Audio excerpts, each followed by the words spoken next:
Watching on as a Victorian, what did you make of the slight easing of restrictions announced for that state?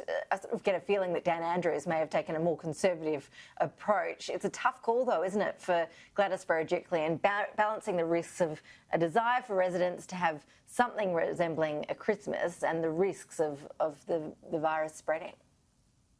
Indeed. Good afternoon to you, Ash.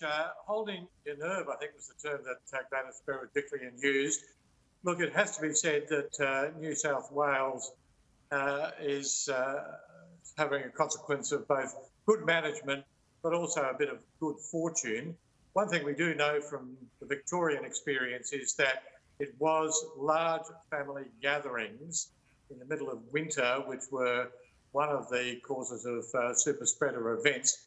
Let's hope that with this gentle easing and fairly directed easing of restrictions in New South Wales and in Sydney in particular, and but not, of course, at the northern end of the northern beaches, that what happens on Christmas Day and also on New Year's Eve does not lead to the kinds of things that we had here. Now, the signs, I'd have to say, are relatively optimistic, and the tracking and tracing in New South Wales is obviously going pretty well.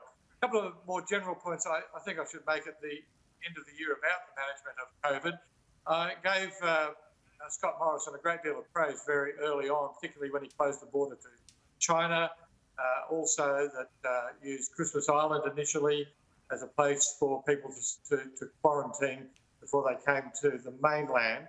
But I do wonder whether overall it would have been better, with hindsight, I readily concede, not to have had more nationally organised arrangements for people, particularly coming into the country, than we do now. And some of the gaps that we've seen over recent weeks may well have been avoided in those circumstances. One other point I'd also make is this, not necessarily about Scott Morrison, but about some other leaders, notably Boris Johnson, who regards Winston Churchill as one of his great heroes. Indeed, he's written a very praiseworthy book on that great leader. But I do wonder whether some leaders like Boris Johnson have more turned out to be a bit like Neville Chamberlain in trying to appease the virus rather than to try to defeat it. We will see as Britain goes through a pretty appalling winter and what that means for the rest of the world in what we hope is a much better new year than the year we've just gone through. Yeah, the UK in a whole lot of strife, and so are many Australians, of course, stranded essentially in the UK now, particularly with countries like Singapore announcing they won't be accepting flights from the UK. So more chaos in terms of people trying to get back home here to Australia, not necessarily by Christmas, of course, but just even in the next few weeks and months.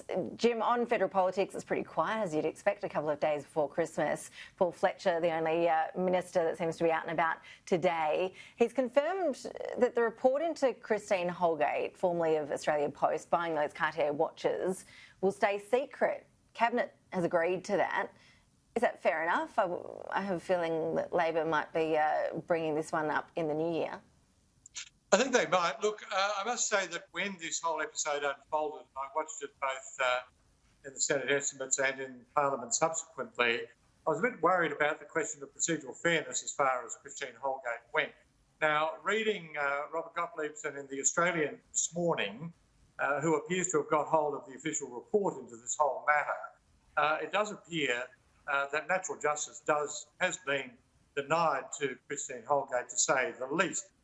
It appears that the report finds that not only did she have the authority to give gifts of this kind, that the board knew of this, and also that the question of these smaller post offices, which depend very much on the custom, people coming in and doing their banking, that this was a significant coup on the part of the senior executives who had engineered this. So it's no wonder, as far as we know, that this report has been kept confidential if what Robert Gottliebson,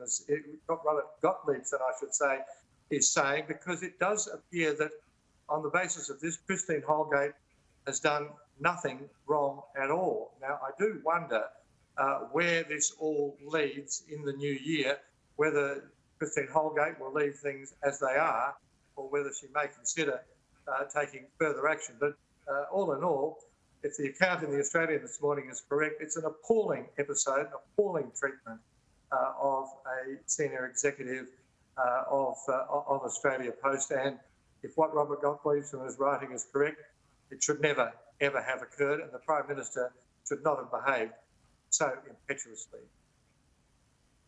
One to watch in the new year. Jim Middleton, thank you, and thank you for your contribution with us throughout the year. It's been great having your insights on the show. Thank you. Look, it's been a great pleasure, Ash. Thank you very much for the opportunities. Thank you too to your viewers for hearing me out from day to day, and also for some of the feedback too. Merry Christmas to you, to your viewers, and let's all hope that 2021 is a heck of a lot better year than 2020 has been, and what great people Australians have proved themselves in general to be, to endure what has gone on and to come through it and to get to this point. Merry Christmas all.